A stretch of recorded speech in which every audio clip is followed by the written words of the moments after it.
صوبہ پنجاب میں جن صوفیاء کرام نے اپنے علم و عمل اور حسن اخلاق سے ہزارہا لوگوں کو دائرہ اسلام میں داخل کیا، انہیں کفر کے اندھیروں سے نکال کر ان کے دلوں کو نور ایمان سے منور کیا، اسلامی تعلیمات کو عام کیا اور مخلوق خدا کو فائدہ پہنچایا، انہی میں سے ایک عظیم المرتبت صوفی بزرگ برہان الواصلین، شمس السالکین، سلطان العارفین حضرت خواجہ سلطان باہو رحمۃ اللہ علیہ بھی ہیں۔ یہی وجہ ہے کہ ان کے وصال پر ملال کو سینکڑوں سال گزرنے کے باوجود آج بھی ان کا نام زندہ و تابندہ ہے۔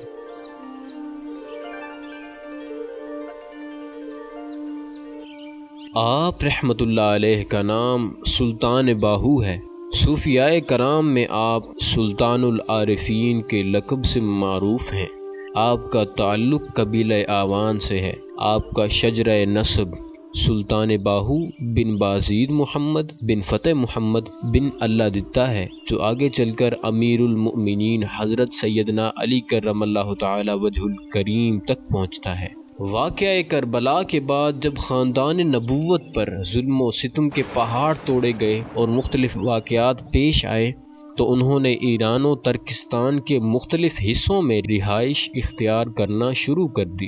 قبیلہ آوان چونکہ علوی ہونے کی وجہ سے سادات کرام کی قریبی تھے، لہٰذا انہوں نے اس غربت، تنگی اور غریب الوطنی میں سادات کرام کی مدد کی اور ان کے رفیق اور معاون بنے، اسی وجہ سے انہیں آوان کہا جاتا ہے۔ حضرت سلطان باہو رحمۃ اللہ علیہ کے والد ماجد کا نام حضرت بازید محمد ہے، جبکہ والدہ ماجدہ کا نام حضرت بی بی راستی رحمۃ اللہ علیہ ہے۔ حضرت بازید محمد رحمۃ اللہ علیہ نیک، پرہیزگار، شریعت کے پابند اور حافظ قرآن ہونے کے ساتھ ساتھ دہلی میں مغلیہ حکومت کے ایک بڑے عہدے پر فائز تھے۔ آپ رحمۃ اللہ علیہ نے بی بی راستی سے نکاح کیا، جو ولایت کے اعلیٰ مراتب پر فائز تھیں۔ سون سکیسر کے گاؤں انگا کی ایک پہاڑی کے دامن میں چشمے کے کنارے عبادت و ریاضت میں مصروف رہا کرتی تھی۔ ایک ولیہ کی نشانی کے طور پر آج بھی وہ جگہ معروف و محفوظ ہے۔ حضرت بی بی راستی رحمۃ اللہ تعالی علیہ کو حضرت سلطان باہو رحمۃ اللہ علیہ کی پیدائش سے پہلے ہی الہام ہو چکا تھا کہ ان کے پیٹ میں ایک ولی کامل پرورش پا رہا ہے۔ چنانچہ خود فرماتی ہیں، مجھے غیب سے یہ بتایا گیا ہے کہ میرے پیٹ میں جو لڑکا ہے وہ پیدائشی ولی اللہ اور تارک دنیا ہوگا۔ آپ رحمۃ اللہ تعالی علیہ کی ولادت باسعادت بروز پیر ماہ رمضان المبارک 1039 ہجری بمطابق اپریل 1630 میں موضع آوان شورکوٹ ضلع جنگ پاکستان میں ہوئی۔ آپ رحمۃ اللہ علیہ ابھی کم سن ہی تھے کہ والد ماجد کا وصال ہو گیا۔ آپ رحمۃ اللہ علیہ کی ابتدائی تعلیم و تربیت آپ کی والدہ ماجدہ نے بحسن و خوبی فرمائی۔ آپ رحمۃ اللہ علیہ کی شعر خواری کے دنوں میں جب رمضان المبارک آتا تو دن بھر والدہ ماجدہ کا دودھ نہ پیتے اور افطار کے وقت پی لیا کرتے۔ بچپن میں آپ رحمۃ اللہ علیہ کے سانس کے ساتھ ہو ہو کی آواز اس طرح نکلتی تھی جیسے آپ رحمۃ اللہ علیہ ذکر الہی میں مشغول ہوں۔ آپ رحمۃ اللہ علیہ نہ تو کھلونوں سے کھیلا کرتے اور نہ ہی بچوں کے دیگر مشاغل اختیار فرماتے۔ آپ رحمۃ اللہ علیہ نظریں جھکا کر چلتے۔ اگر راہ چلتے اچانک کسی مسلمان پر آپ کی نظر پڑ جاتی تو اس کے جسم پر لرزہ طاری ہو جاتا اور وہ بے اختیار پکار اٹھتا، واللہ یہ کوئی عام بچہ نہیں ہے، اس کی آنکھوں میں عجیب روشنی ہے جو براہ راست دلوں کو متاثر کرتی ہے۔ حضرت سلطان باہو رحمۃ اللہ تعالی علیہ فرماتے ہیں، بچپن میں ایک دن میں سڑک کے کنارے کھڑا تھا کہ ایک باروب صاحب حشمت اور نورانی صورت والے بزرگ گھوڑے پر تشریف لائے اور میرا ہاتھ پکڑ کر اپنے پیچھے بٹھا لیا۔ میں نے ڈرتے اور کانپتے ہوئے پوچھا، آپ کون ہیں؟ ارشاد فرمایا، میں علی ابن ابی طالب ہوں۔ میں نے پھر عرض کی، مجھے کہاں لے جا رہے ہیں؟ تو فرمایا، پیارے آقا حضرت محمد صلی اللہ علیہ وآلہ وسلم کے حکم سے تمہیں ان کی بارگاہ میں لے جا رہا ہوں۔ بارگاہ رسالت مآب صلی اللہ علیہ وآلہ وسلم میں حاضری ہوئی تو وہاں حضرت سیدنا ابوبکر صدیق رضی اللہ تعالیٰ عنہ، حضرت سیدنا عمر فاروق رضی اللہ تعالیٰ عنہ اور حضرت سیدنا عثمان غنی رضی اللہ تعالیٰ عنہ جلوہ فرما تھے۔ مجھے دیکھتے ہی نبیوں کی سلطان صلی اللہ علیہ وآلہ وسلم نے اپنے دونوں دستے مبارک میری طرف بڑھائے اور ارشاد فرمایا، میرے ہاتھ پکڑ لو۔ پھر دست اقدس پر بیعت لی اور کلمہ کی تلقین فرمائی۔ حضرت سلطان باہو رحمۃ اللہ علیہ فرماتے ہیں، جب میں نے کلمہ طیبہ لا الہ الا اللہ محمد الرسول اللہ پڑھا تو درجات و مقامات کا کوئی حجاب باقی نہ رہا، اور اس کے بعد حضرت سیدنا ابوبکر صدیق رضی اللہ تعالیٰ عنہ نے مجھ پر توجہ فرمائی، جس سے میرے وجود میں صدق و صفا پیدا ہو گئی۔ توجہ فرمانے کے بعد حضرت سیدنا ابوبکر صدیق اس مجلس سے رخصت ہو گئے۔ پھر حضرت سیدنا عمر فاروق اعظم نے میری جانب توجہ فرمائی، جس سے میرے وجود میں عدل و محاسبہ نفسی پیدا ہو گیا۔ پھر آپ بھی رخصت ہو گئے۔ ان کے بعد حضرت سیدنا عثمان غنی رضی اللہ تعالیٰ عنہ نے میری جانب توجہ فرمائی، جس سے میرے اندر حیا اور سخاوت کا نور پیدا ہو گیا۔ پھر وہ بھی اس نورانی مجلس سے رخصت ہو گئے۔ اس کے بعد حضرت سیدنا علی کرم اللہ تعالیٰ وجہ الکریم نے مجھ پر توجہ فرمائی تو میرا جسم علم، شجاعت اور حلم سے بھر گیا۔ پھر پیارے آقا حضرت محمد صلی اللہ علیہ وآلہ وسلم میرا ہاتھ پکڑ کر خاتون جنت حضرت سیدتنا فاطمہ الزہرا سلام اللہ علیہا کے پاس لے گئے۔ آپ رضی اللہ تعالیٰ عنہ نے مجھ سے فرمایا، تم میرے فرزند ہو۔ پھر میں نے حسنین کریمین رضی اللہ تعالیٰ عنہما کے قدمین شریف کا بوسہ لیا اور ان کی غلامی کا پٹا اپنے گلے میں پہن لیا۔ پھر حضور صلی اللہ علیہ وآلہ وسلم نے پیر دستگیر حضور غوث اعظم شیخ عبد القادر جیلانی الحسنی والحسینی رضی اللہ تعالیٰ عنہ کے سپرد فرمایا۔ حضور غوث اعظم رضی اللہ تعالیٰ عنہ نے مجھے مخلوق خدا کی رہنمائی کا حکم ارشاد فرمایا۔ حضرت سلطان باہو رحمۃ اللہ علیہ فرماتے ہیں، میں نے یہ جو کچھ بھی دیکھا اپنی ان ظاہری آنکھوں سے دیکھا۔ حضرت سیدنا سلطان باہو رحمۃ اللہ علیہ فرماتے ہیں کہ ایک دفعہ میری والدہ ماجدہ نے مجھ سے کہا، جب تک مرشد کامل کا دامن نہ پکڑو گے معرفت حاصل نہیں ہوگی۔ آپ نے کہا، مجھے ظاہری مرشد کی کیا ضرورت ہے، میرے مرشد کامل تو حضور پر نور شافی یوم النشور صلی اللہ علیہ وآلہ وسلم ہیں۔ والدہ ماجدہ نے کہا، بیٹا ظاہری مرشد بھی ضروری ہے، اس کے بغیر اللہ عز و جل کی معرفت مشکل ہے۔ چنانچہ حضرت سلطان باہو رحمۃ اللہ علیہ والدہ ماجدہ کے حکم کی تعمیل میں مرشد کامل کی تلاش میں نکل کھڑے ہوئے اور دریائے راوی کے کنارے گڑھ بغداد شریف پہنچے۔ آپ نے یہاں حضرت شاہ حبیب اللہ قادری کے فیضان کا شہرہ سنا تو ان کی خدمت میں حاضر ہو گئے۔ حضرت شاہ حبیب اللہ قادری رحمۃ اللہ علیہ کی یہ مشہور کرامت تھی کہ پانی کی دیگ ہلکی آنچ پر ہر وقت گرم رکھا کرتے۔ جو معرفت الہی کا طلبگار آتا اسے دیگ میں ہاتھ ڈالنے کا حکم فرماتے، ہاتھ ڈالتے ہی وہ صاحب کشف ہو جاتا۔ حضرت سلطان باہو رحمۃ اللہ علیہ اس کرامت کو دیکھ کر اپنی جگہ پر خاموش بیٹھے رہے۔ پوچھنے پر اپنے آنے کا مقصد بیان کیا تو حضرت شاہ حبیب اللہ قادری رحمۃ اللہ علیہ نے فرمایا، پھر اپنا ہاتھ دیگ میں داخل کیوں نہیں کیا؟ اگر دیگ میں ہاتھ ڈال دیتے تو مراد کو پہنچ جاتے۔ آپ نے کہا، مجھے دیگ میں ہاتھ ڈالنے والوں کا حال معلوم ہے، اس سے میری مراد پوری نہیں ہوگی۔ حضرت شاہ حبیب اللہ قادری رحمۃ اللہ علیہ نے فرمایا، ٹھیک ہے، یہاں ٹھہر کر چند روز نفس کشی کرو، مسجد کا حوض بھرو اور صحن دھونے کا کام کرو۔ چنانچہ اگلے دن حضرت سلطان باہو رحمۃ اللہ علیہ نے پانی بھرنے کے لیے مشکیزہ مانگا، جسے وہاں کے خدمت گاروں نے آپ کی خدمت میں پیش کر دیا۔ آپ نے ایک ہی مشکیزہ بھر کر حوض میں ڈالا تو مسجد کا حوض پورا بھر گیا، پھر مسجد کا پورا صحن دھو ڈالا۔ خدمت گاروں نے تمام ماجرا حضرت شاہ حبیب اللہ قادری رحمۃ اللہ علیہ کی خدمت میں عرض کیا تو انہوں نے حضرت سلطان باہو رحمۃ اللہ علیہ سے پوچھا، کیا تمہارے پاس دنیاوی مال ہے؟ آپ نے کہا، جی ہاں۔ حضرت شاہ حبیب اللہ قادری رحمۃ اللہ علیہ نے فرمایا، یکسوئی ایسے حاصل نہیں ہو سکتی، پہلے مال و متاع سے فارغ ہو جاؤ۔ یہ سن کر آپ رحمۃ اللہ علیہ فوراً گھر کی جانب روانہ ہوئے۔ گھر میں ولی کاملہ حضرت بی بی راستی رحمۃ اللہ علیہ نے کشف سے یہ بات جان لی، لہٰذا آپ کی ازواج سے فرمایا، میرا بیٹا دنیاوی مال و متاع سے جان چھڑانے کے لیے آ رہا ہے، تم اپنا زیور اور نقدی بچا لو اور کہیں دبا دو تاکہ وقت ضرورت کام آئے۔ انہوں نے ایسا ہی کیا۔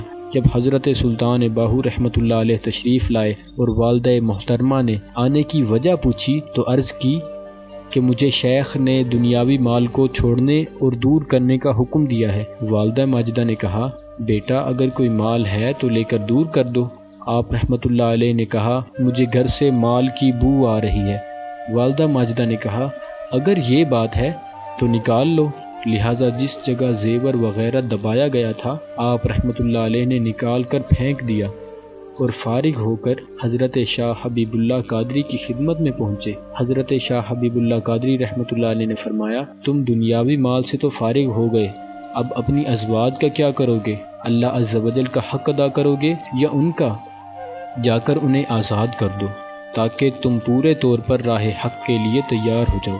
چنانچہ آپ رحمۃ اللہ علیہ دوبارہ گھر لوٹے۔ آپ کی والدہ ماجدہ کو آپ کے آنے کا سبب معلوم ہو چکا تھا تو پہلے ہی آپ کی ازواج کو بتا دیا کہ میرا بیٹا تم سے قطع تعلق کرنے کے لیے آ رہا ہے، ہوشیار ہو جاؤ۔ میری پیٹھ کے پیچھے بیٹھ جانا، کہیں شوق الہی کے سبب تمہارے حق میں کوئی شرعی کلمہ زبان سے نہ کہہ دے۔ اتنے میں آپ رحمۃ اللہ علیہ گھر میں داخل ہوئے۔ والدہ ماجدہ نے پوچھا، کہو بیٹا اب کیسے آنا ہوا؟ آپ نے آنے کا مقصد بیان کیا تو والدہ محترمہ نے کہا، سنو بیٹا، ان کے جو حقوق مثلا نان و نفقہ وغیرہ تم پر لازم ہیں وہ سب رضائے الہی کی خاطر یہ تمہیں معاف کرتی ہیں۔ تم ان کے حقوق ادا کرنے سے فارغ ہو، تم اللہ عز و جل کے حقوق ادا کرو اور تمہارے جو حقوق ان کے ذمے ہیں وہ بدستور قائم رہیں گے۔ اگر تم نے سلوک معرفت طے کر لیے تو بہتر، ورنہ تمہیں ان کے حقوق کی ادائیگی کے لیے آنے کی ضرورت نہیں۔ چنانچہ اس کے بعد آپ رحمۃ اللہ علیہ حضرت شاہ حبیب اللہ قادری کی خدمت میں پہنچ گئے۔ مال و دولت سے فراغت اور حقوق کی معافی کے بعد حضرت شاہ حبیب اللہ قادری نے حضرت سلطان باہو پر کامل توجہ فرمائی۔ آپ کافی دیر تک اسی حالت میں بیٹھے رہے۔ حضرت شاہ حبیب اللہ قادری رحمۃ اللہ علیہ نے پوچھا، کیا تم اپنی مراد کو پہنچ گئے ہو؟ حضرت سلطان باہو رحمۃ اللہ علیہ نے جواب دیا، آج جو کچھ مجھ پر ظاہر ہوا وہ بچپن میں ہی حاصل ہو چکا تھا۔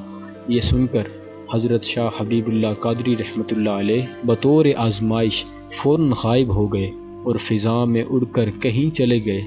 حضرت سلطان باہو رحمۃ اللہ علیہ بھی پیچھے پیچھے اڑے اور حضرت شاہ حبیب اللہ قادری کو ایک کھیت کے کنارے بوڑھے آدمی کی صورت میں پایا جو بیلوں کی جوڑی لیے ہل چرا رہے تھے۔ آپ بھی گدڑی پہن کر اجنبی کی صورت میں حاضر ہو کر کہنے لگے، بابا جی آپ کیوں تکلیف اٹھاتے ہیں؟ آپ آرام کریں، میں آپ کی جگہ ہل چلا دیتا ہوں۔ یہ سنتے ہی حضرت شاہ حبیب اللہ قادری اپنی اصل صورت میں لوٹ آئے۔ ایک مرتبہ یوں آزمائش کی کہ اڑ کر کسی شہر میں پہنچے اور وہاں کی غیر معروف مسجد میں چھوٹے بچوں کو قرآن مجید کی تعلیم دینے میں مصروف ہو گئے۔ حضرت سلطان باہو رحمۃ اللہ علیہ بھی پیچھے پیچھے پہنچے اور قاعدہ ہاتھ میں لیے حاضر خدمت ہو گئے۔ جب کئی مرتبہ آزمائش ہو چکی تو حضرت شاہ حبیب اللہ قادری رحمۃ اللہ علیہ کہنے لگے، جس نعمت کے آپ مستحق ہیں وہ ہمارے بس میں نہیں، لہٰذا آپ میرے شیخ سید السادات حضرت پیر سید عبد الرحمن دہلوی قادری رحمۃ اللہ علیہ کی خدمت میں چلے جائیں۔ جب حضرت سلطان باہو رحمۃ اللہ علیہ منزل مقصود کی تلاش میں دہلی کے قریب پہنچے تو سید السادات جناب حضرت پیر سید عبد الرحمن رحمۃ اللہ علیہ نے اپنے ایک مرید کو بھیجا کہ فلاں راستے میں اس شکل و صورت والا راہ حق کا ایک متلاشی آ رہا ہے، اسے فوراً ہمارے پاس لاؤ۔ 29 ذی قعدۃ الحرام 1078 ہجری بمطابق 11 مئی 1668 بروز جمعۃ المبارک حضرت سلطان باہو رحمۃ اللہ علیہ حضرت سید السادات پیر عبد الرحمن قادری کی بارگاہ میں پہنچے۔ آپ رحمۃ اللہ علیہ نے دہلی پہنچ کر سلسلہ عالیہ قادریہ میں سید السادات جناب پیر سید عبد الرحمن دہلوی قادری کے ہاتھ پر بیعت کی اور ان کے فیوز و برکات سے مستفید ہوئے۔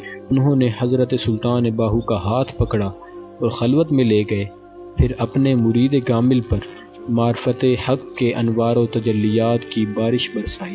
مرشد کامل سے فیض یاب ہونے کے بعد حضرت سلطان باہو رحمۃ اللہ علیہ نے رخصت لی اور دہلی کے بازاروں میں گھومنا شروع کر دیا۔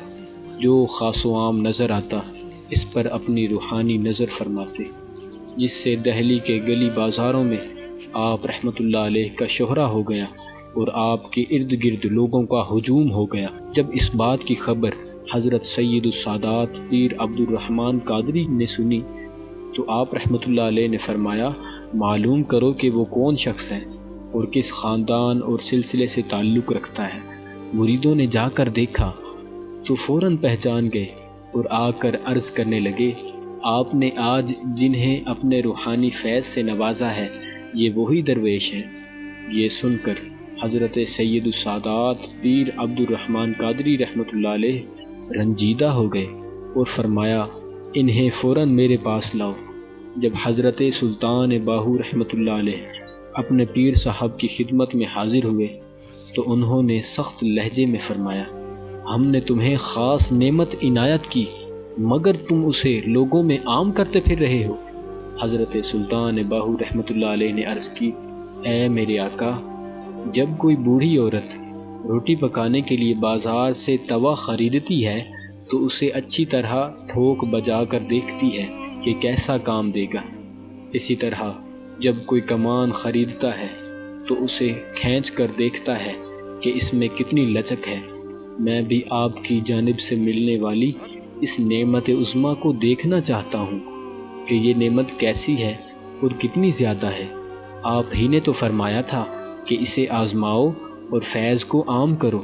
اس کے بعد اپنے پیر و مرشد سے مزید عنایات اور فیوز و برکات حاصل کیے اور ان کی شفقت و مہربانی کے سائے میں رخصت ہو گئے۔ آپ رحمۃ اللہ علیہ کی اکثر زندگی سیر و سیاحت میں گزری۔ آپ زیادہ تر مدینۃ الاولیاء ملتان، ڈیرہ غازی خان، ڈیرہ اسماعیل خان، چولستان، وادی سون سکیسر اور کوہستان نمک کے علاقوں میں سفر کر کے مخلوق خدا میں واعظ و نصیحت اور حکمت و معرفت عام کرتے رہے۔ دہلی میں آپ کی ملاقات مغل بادشاہ اورنگزیب عالمگیر سے ہوئی، جنہوں نے آپ سے بیعت کی درخواست کی تو فرمایا، تمہیں فیض پہنچتا رہے گا، اس سے زیادہ مجھ سے تعلق مت رکھو۔ آپ رحمۃ اللہ علیہ نے اورنگزیب عالمگیر کے لیے اورنگ شاہی نامی ایک رسالہ لکھا۔ دہلی سے واپسی تشریف لائے سلطان العارفین حضرت سلطان باہو رحمۃ اللہ علیہ ایک کثیر الکرامات بزرگ تھے۔ آپ کی ذات سے وقتاً فوقتاً ایسے کمالات و کرامات کا ظہور ہوتا رہا جنہیں دیکھ کر لوگوں کی عقلیں دنگ رہ جاتی اور آج بھی سننے والوں کی زبان سے بے اختیار سبحان اللہ کی صدائیں بلند ہوتی ہیں۔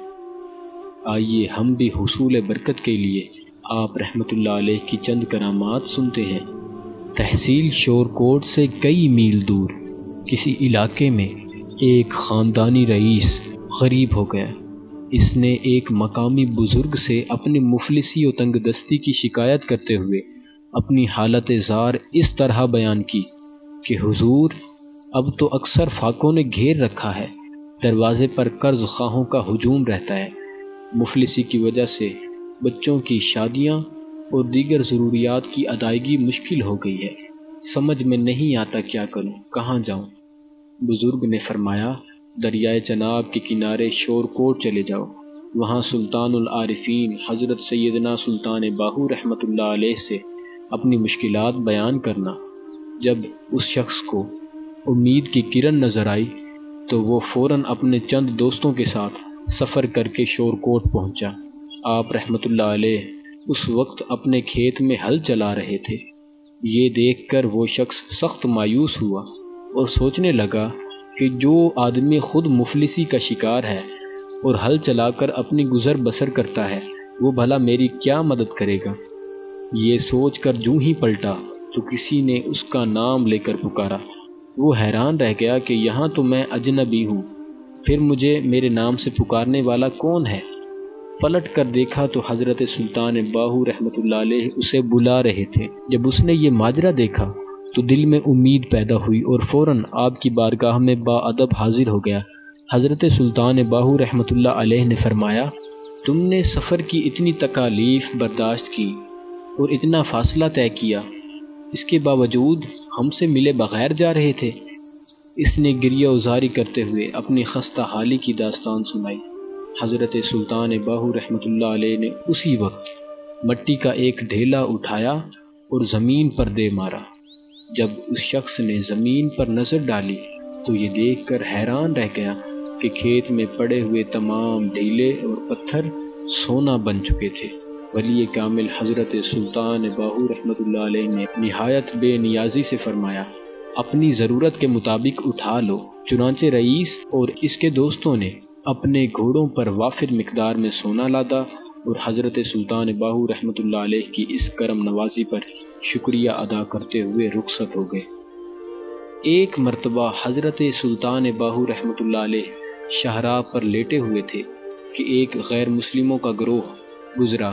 ان میں سے ایک نے بطور حقارت آپ رحمۃ اللہ علیہ کو ٹھوکر مار دی اور کہا، ہمیں راستہ بتاؤ۔ تو آپ رحمۃ اللہ علیہ نے اٹھتے ہی فرمایا، لا الہ الا اللہ محمد الرسول اللہ۔ آپ رحمۃ اللہ علیہ کی زبان سے کلمہ طیبہ جاری ہونا تھا کہ غیر مسلموں کا پورا گروہ کلمہ پڑھ کر مشرف با اسلام ہو گیا۔ حضرت سلطان باہو رحمۃ اللہ علیہ نے پوری زندگی مخلوق خدا کی رہنمائی میں بسر کی۔ اپنے فضل و کمال اور عرفان و ہدایت سے عالم کو منور و تاباں کیا، لاکھوں بھٹکے ہوئے لوگوں کو راہ راست دکھائی، اپنے عارفانہ و صوفیانہ کلام سے عشق و محبت کے ایسے پھول کھلائے کہ جن کی خوشبو آج بھی مہک رہی ہے۔ لوگوں کے دلوں میں عشق حقیقی کی ایسی شمع روشن کی کہ آج تک لوگ اس سے مستفید ہو رہے ہیں۔ مردہ دلوں کو جلا بخشی، سسکتے بلکتے لوگوں پر دست شفقت پھیرا، بے شمار لوگوں کو منزل مقصود تک پہنچایا۔ آپ رحمۃ اللہ علیہ خود فرماتے ہیں، اس فقیر نے لاکھوں بلکہ بے شمار طالبوں کو خدا تک پہنچایا ہے جن کے حالات کی کسی کو خبر نہیں۔ حضرت سلطان باہو رحمۃ اللہ علیہ کا انداز تصوف اچھوتا، جداگانہ اور انمول ہے۔ آپ نے تقریباً 140 کتب تصوف کے موضوع پر لکھی، مگر ان میں سے صرف 30 ایسی ہیں جو زیور طباعت سے آراستہ ہوں۔ اس وقت جو کتب اصل یا تراجم کی صورت میں شائع ہو چکی ہیں ان میں سے چند کے نام یہ ہیں: عقل بیدار، ابیات سلطان باہو، عین الفقر، مفتاح العارفین، محبت اسرار، عین العارفین، شمس العارفین، گنج الاسرار۔ ان میں پنجابی ابیات کو نمایاں حیثیت حاصل ہے، جب تک فارسی کی تصانیف تراجم یا مخطوطات کی صورت میں منظر عام پر نہ آئی تھی۔ آپ کی وجہ شہرت بطور صوفی شاعر آپ کے یہی ابیات تھے۔ آپ فرماتے ہیں، ایمان سلامت ہر کوئی منگے، عشق سلامت کوئی ہو، ایمان منگن شرماون عشقوں، دل نو غیرت ہوئی ہو۔ آپ رحمۃ اللہ علیہ نے فرمایا، جو شخص اخلاص و یقین سے حضور صلی اللہ علیہ وآلہ وسلم کی خدمت میں یہ عرض کرے، یا رسول اللہ صلی اللہ تعالی علیہ وآلہ وسلم میری فریاد کو پہنچیے، تو حضور اکرم صلی اللہ علیہ وآلہ وسلم اسی وقت تشریف لا کر زیارت سے مستفیض فرماتے ہیں، اور فریاد کرنے والا آپ کی خاک پاک کو سرما بناتا ہے۔ لیکن بے اخلاص اور بے یقین اگر دن رات بھی نوافل ادا کرتا رہے تب بھی حجاب میں ہی رہے گا۔ آپ رحمۃ اللہ علیہ فرماتے ہیں، جو شخص حیات النبی صلی اللہ علیہ وآلہ وسلم کو نہیں مانتا بلکہ موت جانتا ہے، اس کے منہ میں خاک اور وہ دونوں جہاں میں سیاہ روح یعنی سیاہ چہرے والا ہے، اور ضرور بالضرر شفاعت مصطفیٰ صلی اللہ علیہ وآلہ وسلم سے محروم رہے گا۔ حضرت سلطان باہو رحمۃ اللہ علیہ کے چند مشہور خلفاء کے نام یہ ہیں: حضرت سید موسیٰ شاہ گیلانی، المعروف حضرت موسن شاہ، حضرت ملا معالی میسوی رحمۃ اللہ علیہ، حضرت سلطان نورنگ کھیتران رحمۃ اللہ علیہ، حضرت سلطان حمید رحمۃ اللہ علیہ، حضرت سلطان ولی محمد رحمۃ اللہ تعالی علیہ۔ آپ رحمۃ اللہ علیہ نے 4 شادیاں کی، جن سے 8 بیٹے اور 1 بیٹی پیدا ہوئی۔ آپ نے سب کو دینی تعلیم دلوائی۔ آپ رحمۃ اللہ علیہ کے بڑے بیٹے حضرت سلطان ولی محمد رحمۃ اللہ علیہ پہلے سجادہ نشین ہوئے اور اب تک یہ سلسلہ انہی کی اولاد میں جاری ہے۔ آپ رحمۃ اللہ علیہ نے 63 سال اس دار فانی میں دین اسلام کی تعلیمات عام کی اور مغل بادشاہ اورنگزیب عالمگیر کے عہد میں 1 جمادی الاخری 1102 ہجری بمطابق 2 مارچ 1691 شب جمعہ تیسرے پہر دائی اجل کو لبیک کہتے ہوئے سفر آخرت اختیار فرمایا۔ آپ رحمۃ اللہ علیہ کا پہلا مزار مبارک دریائے چناب کے مغربی کنارے پر واقع قلعہ کوہرگان سے کچھ فاصلے پر تھا، جس کے چاروں جانب پختہ دیواریں تھیں۔ تقریباً 77 سال بعد 1189 ہجری میں دریائے چناب میں طغیانی آ گئی۔ قریب تھا کہ پانی مزار مبارک تک پہنچ جاتا۔ آپ رحمۃ اللہ علیہ نے خواب میں اپنے سجادہ نشین کو حکم فرمایا کہ مجھے کہیں اور منتقل کر دیں۔ اگلے دن مریدوں نے جب آپ کے جسم کو منتقل کرنے کے لیے زمین کھودنا شروع کی تو آپ کا جسم مبارک نہ مل سکا۔ مرید بڑے پریشان ہوئے۔ اگلی رات پھر سجادہ نشین سے فرمایا، کل صبح ایک نقاب پوش بزرگ سبز لباس میں آئیں گے اور قبر کی نشاندہی کریں گے۔ چنانچہ اگلے دن سبز لباس والے نقاب پوش بزرگ تشریف لائے اور قبر مبارک کی نشاندہی کی۔ ہزارہا لوگوں کی موجودگی میں جب جسم مبارک نکالا گیا تو سب نے دیکھا کہ آپ کا جسم و کفن مبارک صحیح سلامت ہے۔ فضا میں کئی میل دور تک خوشبو پھیل گئی۔ ریش مبارک سے پانی کے قطرے ٹپک رہے تھے اور یوں محسوس ہوتا تھا کہ جیسے ابھی سوئے ہیں۔ اس واقعے کے تقریباً 158 سال بعد 1336 ہجری بمطابق 1918 میں ایک بار پھر دریائے چناب میں شدید سیلاب آیا اور پانی کی لہریں مزار مبارک کے احاطے کو چھونے لگی، لہٰذا آپ کے جسم مبارک کو تیسری جگہ منتقل کرنا پڑا۔ اس وقت بھی آپ کا جسم و کفن مبارک صحیح سلامت تھا۔ مزار مبارک کی تکمیل و تزئین و آرائش کا کام جناب حضرت حاجی محمد امیر سلطان رحمۃ اللہ علیہ کے دور میں سر انجام پایا۔ جب سے اب تک سلطان العارفین حضرت سلطان باہو رحمۃ اللہ علیہ کا مزار مبارک قصبہ دربار سلطان باہو، نزد گڑھ مہاراجہ، تحصیل شورکوٹ، ضلع جنگ، پنجاب، پاکستان میں مرجع خواص و عوام ہے، جہاں ہزاروں عقیدت مند اپنی گردنیں جھکاتے اور مرادوں سے اپنی خالی جھولیاں بھر کر جاتے ہیں۔